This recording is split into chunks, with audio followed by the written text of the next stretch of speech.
Hi, good morning students. Today I am here with the explanation of chapter 1 of political science, that is power sharing. Before going in detail about power sharing, let's recollect the topic which we studied in detail in class 9. Yes, that topic is democracy. The main feature of democracy which we learned was that in democracy all power does not rest in any one organ of the state. An intelligent sharing of power among legislature, executive and judiciary is very important to the design of a democracy. So, power sharing is very important aspect of democracy. So, what is power sharing? Why power sharing is important? To know all about it, we'll first go in detail about the stories of two countries, that is Belgium and Sri Lanka. Both these stories are about how democracies handle demands of power sharing. So let's go with the country Belgium. Belgium is a small country in Europe, smaller in area than the state of Haryana. It has border with Netherlands, France and Germany. It has a population of little over 1 crore, about half the population of Haryana. Now let's go in detail with the ethnic composition of Belgium, which is very complex.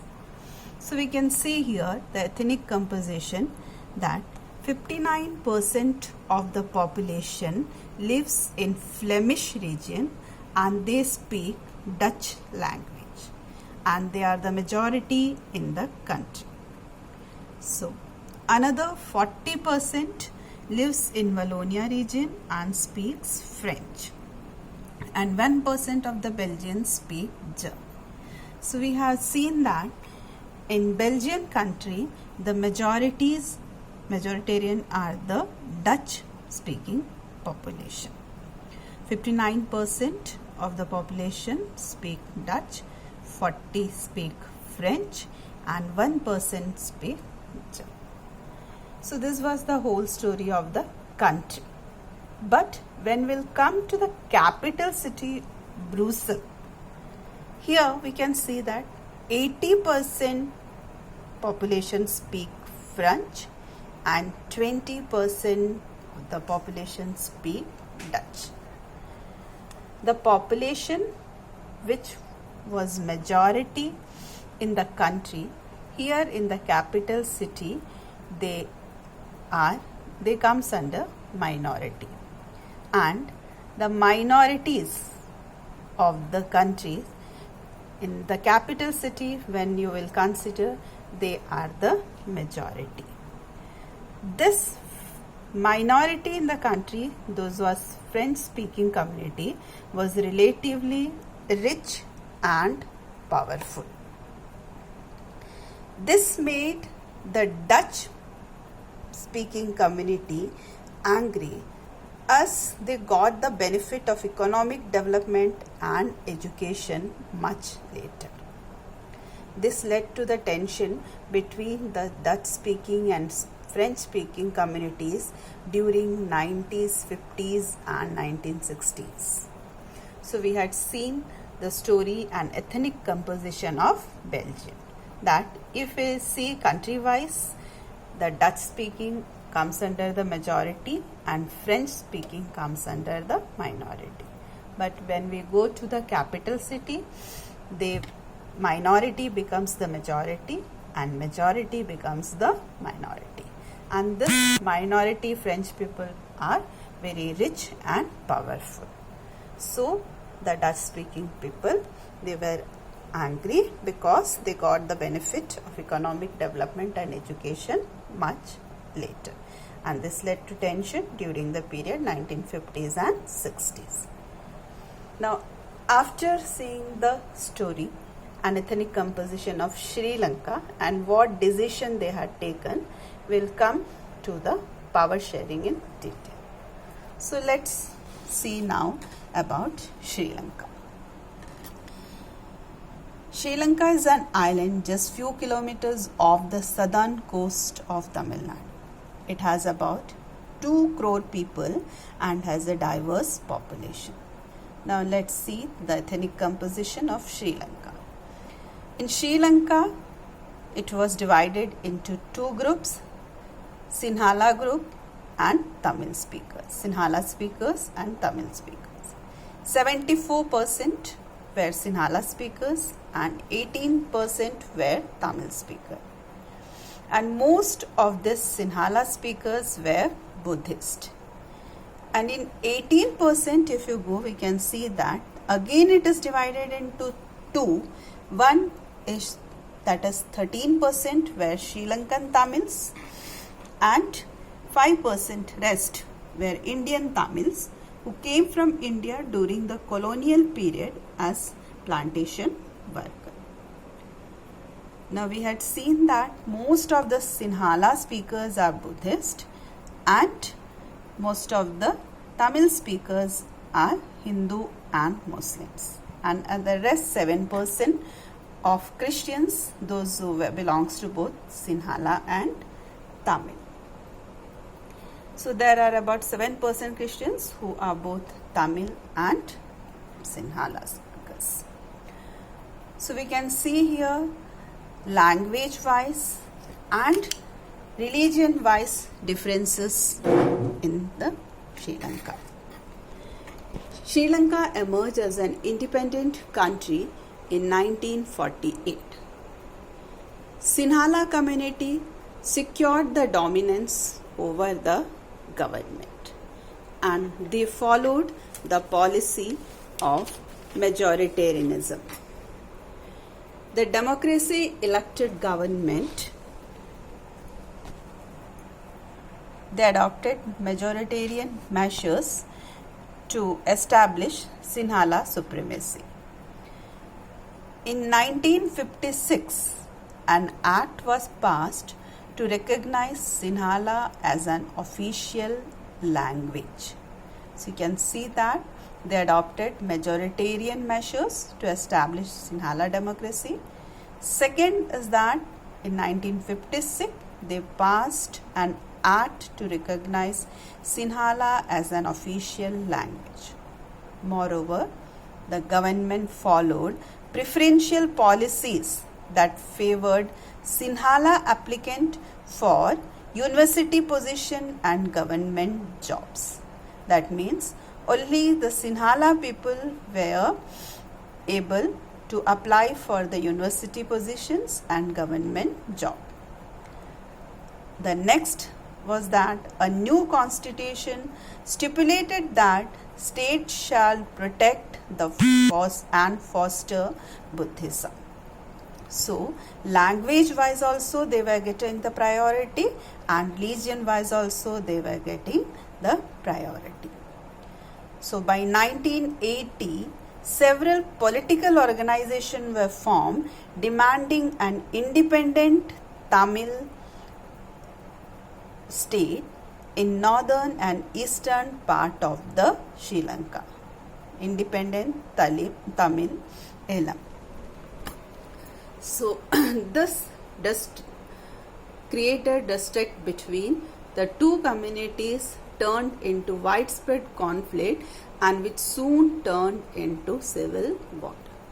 So we can see here that what the Sri Lanka government had followed. Sri Lanka government had followed majoritarianism. The democratically elected government adopted a series of majority policy measures to establish Sinhala as a supremacy. So Sinhala was considered as the official language. Government followed preferential policy that favored Sinhala applicant for university position and government jobs. This decision gradually increased the feeling of alienation among the Sri Lankan Tamils. The Sri Lankan Tamil launched parties and struggles for recognition of Tamil as an official language, for regional autonomy and equality of opportunity in securing education and jobs. Okay. So this by 1980 Several political organizations framed demanding an independent Tamil Elam, that is state, in northern and eastern part of Sri Lanka, and it soon turned into civil war. So we had seen that Sri Lanka had followed the policy of majoritarianism, and that resulted to the civil war. Now let's see what Belgium has done. Belgium, they followed accommodation in Belgium. Belgium took a different path. They recognized the existence of regional difference and cultural difference. And between 1970 to 1993, they amended their constitution 4 times. You can see that to bring the unity in the country, they had amended their constitution 4 times so as to work out an arrangement that will enable everyone to live together within the same country. The arrangement they work out is different from any other country and is very innovative. So let's see what arrangement they had done, what all elements they added in the Belgian model.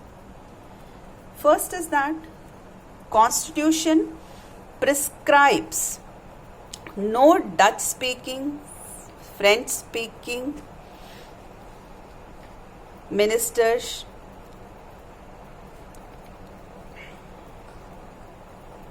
will be having any majority power. Number of Dutch-speaking and French-speaking ministers shall be equal in the central government. Thus, no single community can make decision unilaterally. So, see the change. Here, both are getting equal power. Dutch-speaking and French-speaking ministers will be equal in central government.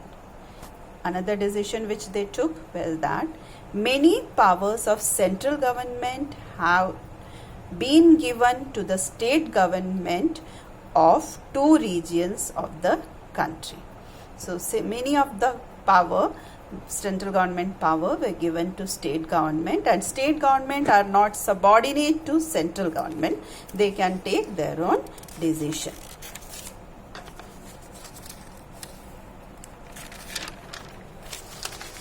Next was that Brussels has a separate government in which both the communities have equal representation. That French-speaking people accepted the equal representation in the Brussels because Dutch-speaking community accepted the equal representation in central government. So, you had seen that in the country, French-speaking people, they were the minority and Dutch were the majority, but Dutch had given the equal position to the French speaking in central. So, as a result, in Brussels also separate government in which both the communities have equal representation. French people, they accepted it, they invited it, accepted it because they got the support in the central. Apart from the central and state government, there is a third kind of government. This is new and that is known as community government. So we can see that here what step the Belgian had taken. Belgian had given equal representation to French and Dutch speaking in the central government. Central government, they transferred some of the powers to the state government, and state government were not subordinate to central government. And Brussels has a separate capital city, they had a separate government. There also equal participation was there for French speaking and Dutch speaking. And another new thing was community government. Community government is elected by people belonging to one language community, that is Dutch, French and German speaking, no matter where they live. This government has power regarding cultural, education and language related issues. So to protect the cultural, educational, language everything, they framed the community government. Okay? And community government belong to one language community. Whether they are Dutch, whether they are French or German speaking, no matter where they live, they comes under one community and they have the power regarding decision making, cultural, education and language related issue. So we had seen here that Belgium had accommodated all the language people and given equal right to all the language people. Even though it is very complicated, but these arrangements work well so far. They help to avoid the civic strife between two major communities and division of country on linguistic lines. So here children, we had studied the two stories of two countries, one Belgium and other Sri Lanka. Belgium, they had adopted the accommodation policy, they had given the equal rights to everyone and which had led to avoid civic strife between two major communities and division of country on linguistic basis.